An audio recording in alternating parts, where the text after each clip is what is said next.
안녕하십니까. 지금부터 멀티레이어 퍼셉트론의 약자인 MLP에 대해서 알아보도록 하겠습니다. 목차는 다음과 같이 구성되어 있습니다. 먼저 개념에 대해서 말씀드리고 다음으로 보다 자세한 설명을 해드리겠습니다. 그리고 마지막으로 예제를 통해서 MLP가 어떻게 분석 과정을 거쳐 결과를 도출하는지에 대해서 보여드리고 EC마이너를 통해서 구현해 보도록 하겠습니다. 먼저 MLP란 뉴럴 네트워크 알고리즘 중 하나로 먼저 뉴럴 네트워크에 대해서 설명하겠습니다. 뉴럴 네트워크란 인간의 두뇌 구조를 모방한 지도학습 방법입니다. 아래의 그림을 보시면 제일 왼쪽에 실제 인간의 신경 구조인 뉴런과 신경이 전달되는 과정을 보여줍니다. 이러한 인간의 신경 구조를 모형화하여 뉴럴 네트워크가 만들어졌습니다. 뉴럴 네트워크는 여러 개의 뉴런들이 상호 연결되어 입력에 상응하는 최적의 출력값을 예측합니다. 장점으로는 좋은 예측력을 보이지만 단점으로는 내부적으로 진행되는 과정을 사용자가 판단하기 어렵다는 점입니다. 현재 EC마이너에서는 뉴럴 네트워크 알고리즘으로 MLP, RBF, RBF-DDA, SOM을 제공하고 있습니다. 다음은 MLP의 개념입니다. 앞서 말씀드린 것과 같이 MLP는 뉴럴 네트워크의 일종으로 여러 개의 층으로 구성되어 있습니다. 크게 입력층, 은닉층, 출력층으로 구성되어 있으며 은닉층은 여러 개가 될 수 있어서 멀티레이어라는 표현을 사용하고 있습니다. MLP에서 사용되는 용어에 대해서 정리해 보도록 하겠습니다. 먼저 입력층은 데이터가 입력되는 부분으로 노드에 쓰는 데이터의 변수 개수와 동일합니다. 은닉층은 입력층으로부터 전달되는 데이터 값들의 선형 결합을 비선형 함수를 이용하여 출력층 또는 다른 은닉층으로 전달하는 역할을 합니다.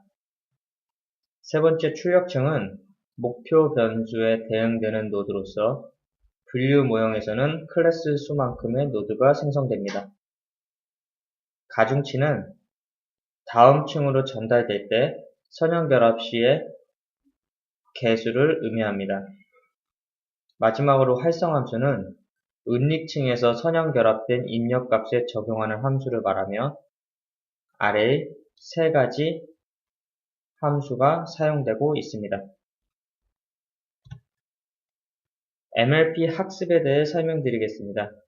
우선 아무것도 설정되지 않은 첫 번째 학습 과정에서는 임의로 설정된 가중치와 바이어스와 사용자에 의해 선택된 활성함수를 이용하여 입력, 은닉, 출력층 순으로 개선되어집니다.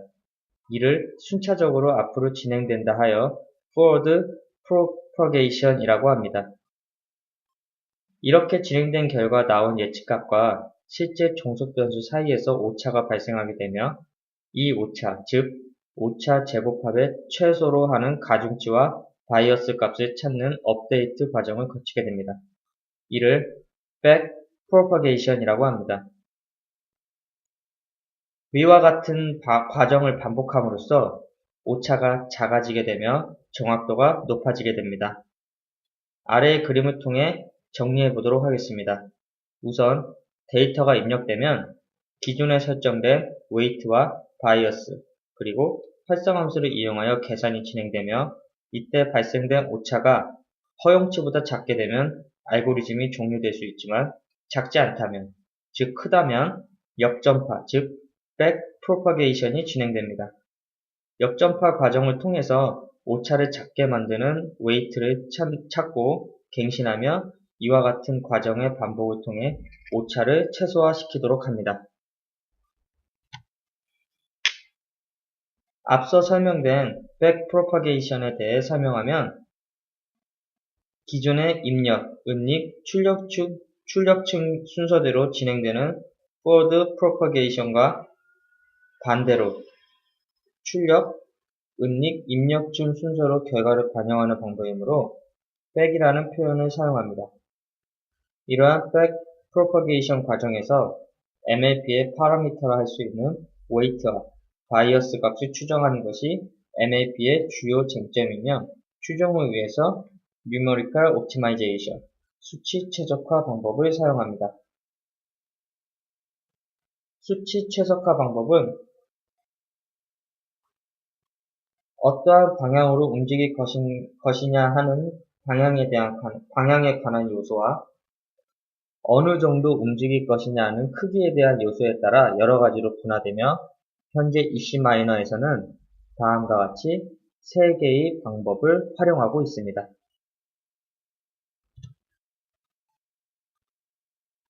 자, 수치 최적화 방법의 대표적인 알고리즘인 스티프트 디센트 방법에 대해 알아보겠습니다. 이 방법은 최소 강화법이라고 불리며 핵심은 최대 극경사의 반대 방향, 즉 마이너스 그레디언트 방향으로 진행하여 목적 함수의 최소값을 찾습니다. 또한 2차 미분을 사용하지 않는 수치 최적화 방법이기도 합니다. 아래 그림과 옆에 설명을 보시면 이 방법의 과정에 대해서 보실 수가 있습니다. 첫째, 시작하는 점을 정한 후 그 점에서의 마이너스 그레디언트 방향을 진행 방향으로 설정합니다. 그리고 진행 방향의 크기를 설정하기 위해 알파 k를 찾고 이는 함수값을 미니마이즈하는 방식으로 찾을 수가 있습니다. 이런 방식으로 최소점을 찾아가는 방법이며 왼쪽 아래 그림에서 점들이 점점 움직여가고 있는 것을 보실 수가 있습니다. 그레디언트 디센트 방법에서는 시간이 오래 걸린다는 단점이 있습니다. 따라서 이 단점을 보완하는 방법으로 기존의 그레디언트 방향이 아닌 컨주게이트 방향으로 움직이면서 최적의 웨이트를 찾는 방법이 바로 컨주게이트 그레디언트 메소드입니다. 컨주게이트 방향이란 방향 벡터가 있을 때 아래의 식을 만족하면 컨주게이트라고 합니다. 현재 위치에서의 그레디언트 벡터와 이전 위치에서의 컨주게이트 방향을 선형결합하면 현재 위치에서의 컨주게이트 방향 벡터는 찾을 수 있기 때문에 n개의 컨주게이트 벡터를 순차적으로 찾아 나가는 것이 가능합니다. 마지막 방법은 LM 방법입니다. 이 방법은 속도가 빠른 가우스 뉴턴 알고리즘과 극소점으로 수렴을 보장하는 그레디언트 디센트 방법의 장점을 살린 방법으로서 가중치 업데이트를 위해서 야코비 행렬을 사용합니다. 자, 그럼 앞서 설명된 MLP를 이용하여 실제 데이터를 활용한 실습을 해보도록 하겠습니다. 데이터는 콘크리트에 함유된 내용물의 정보가 데이터화되어 있으며 목표는 이러한 정보를 이용하여 콘크리트의 압축 강도를 예측하는 모형을 만드는 것입니다. MLP 모델 시에 사용될 주요 옵션으로는 활성함수는 은닉층에서 로그 시그모이드, 출력층에서는 리니어 함수를 쓰며 수치 최적화 방법으로는 대표적인 알고리즘인 스티프트 디센트를 이용하겠습니다. 우선 아래의 그림과 같이 스트림을 구성하고 모델링 전처리에 대해서 설명하겠습니다. 우선 일반적으로 필터 노드와 형태 노드를 모델링 노드를 붙이기 전에 이용하여 전처리를 진행합니다. 필터 노드에서는 분석에서 제외될 변수들을 설정해 주는 것인데 이번 예제에서는 모든 변수를 다 사용하기 때문에 딱히 필터 노드를 연결할 필요는 없습니다. 형태의 변경에서는 우리가 예측하고자 하는 값을 종속 변수로 선택하기 위해서 이 형태의 변경 노드가 필요하고 이번 분석에서는 이 콘크리트 압축 강도인 마지막 변수를 종속 변수로 형태 변경 시키겠습니다. 자, 그리고 MLP 모델 노드를 연결시키고 결과값을 볼 수 있는 화면 표시와 또 다른 그래프 결과를 볼 수 있는 그래프 노드를 연결하겠습니다.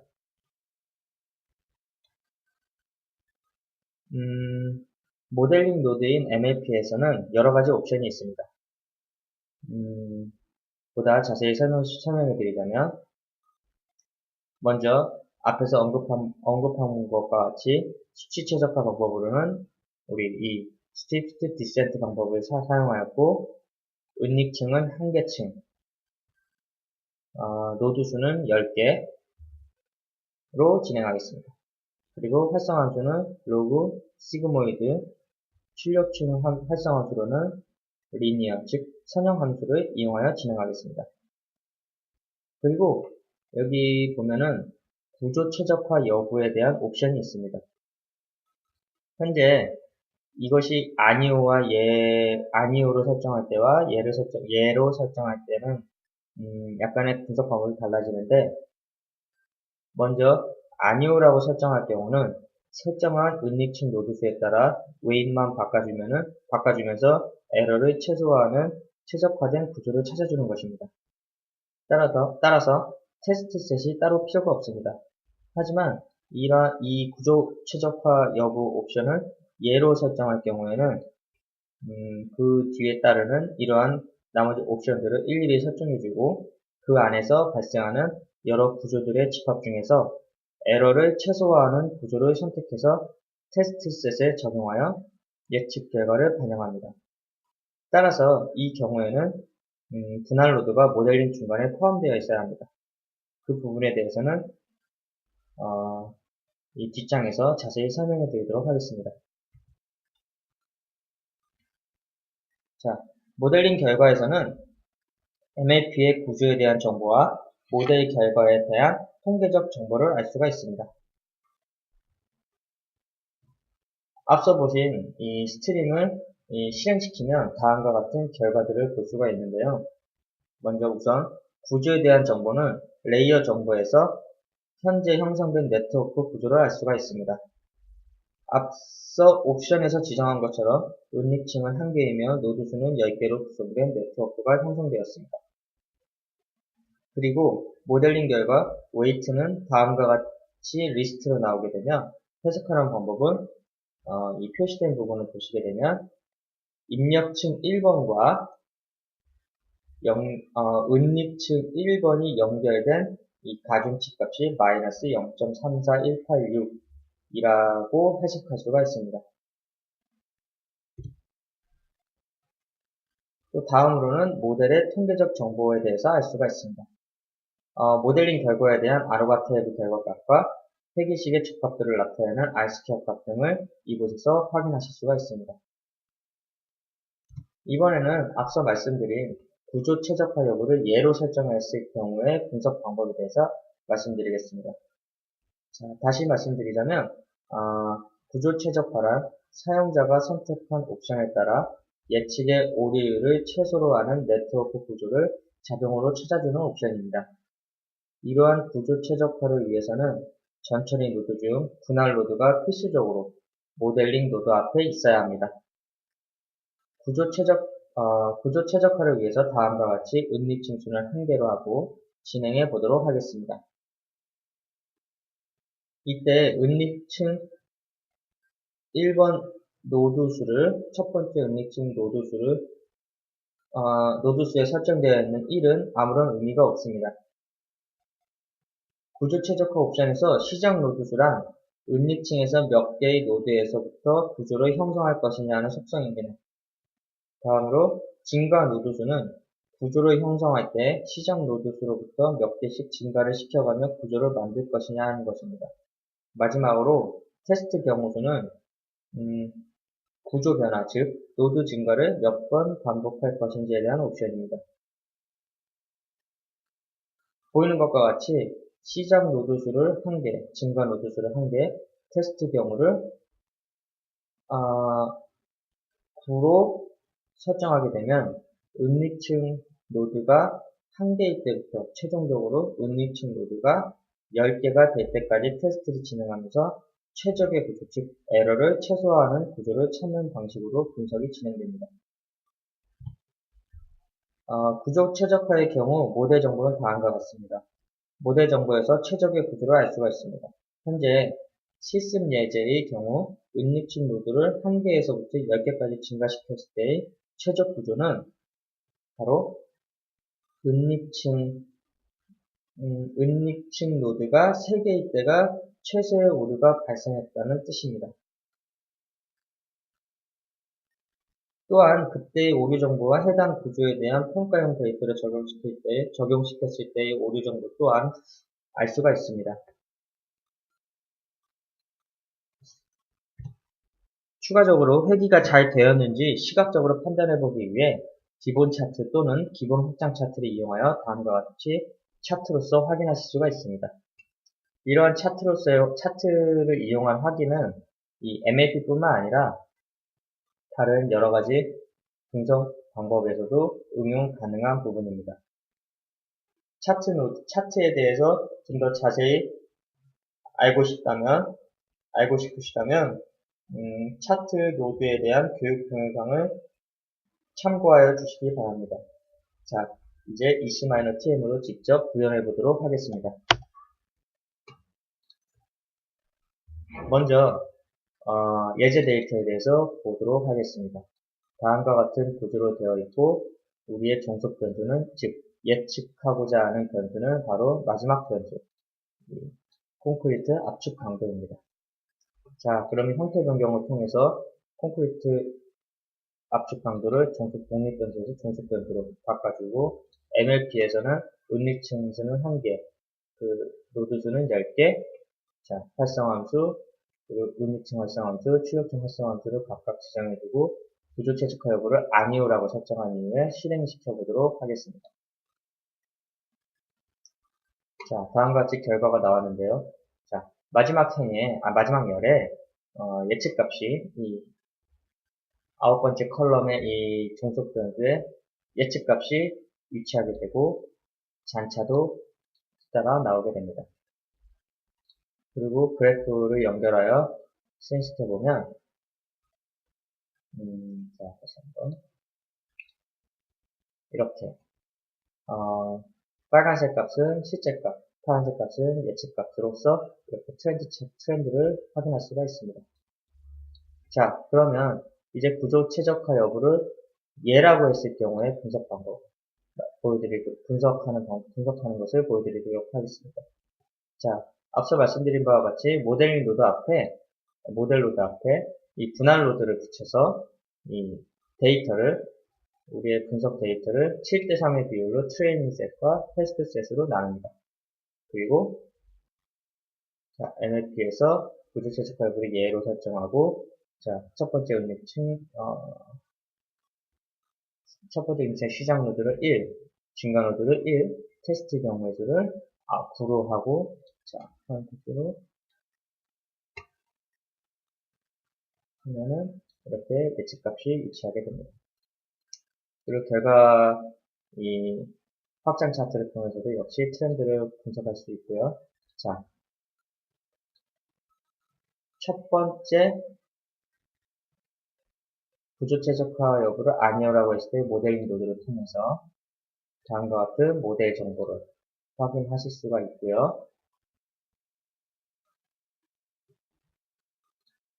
두 번째, 이 MF를 실행시켰을 때의 생성된 모델링 노드를 통해서 역시 이 모델에 대한 여러가지 정보들, 웨이트 값과 최적의 노드 수, 그리고 평가용 데이터와 모델링용 데이터와 평가용 데이터에 대한 모델 평가에 대한 이러한 통계적인 지표 또한 확인하실 수가 있습니다. 자, 이상으로 MLP에 대한 교육을 마치도록 하겠습니다.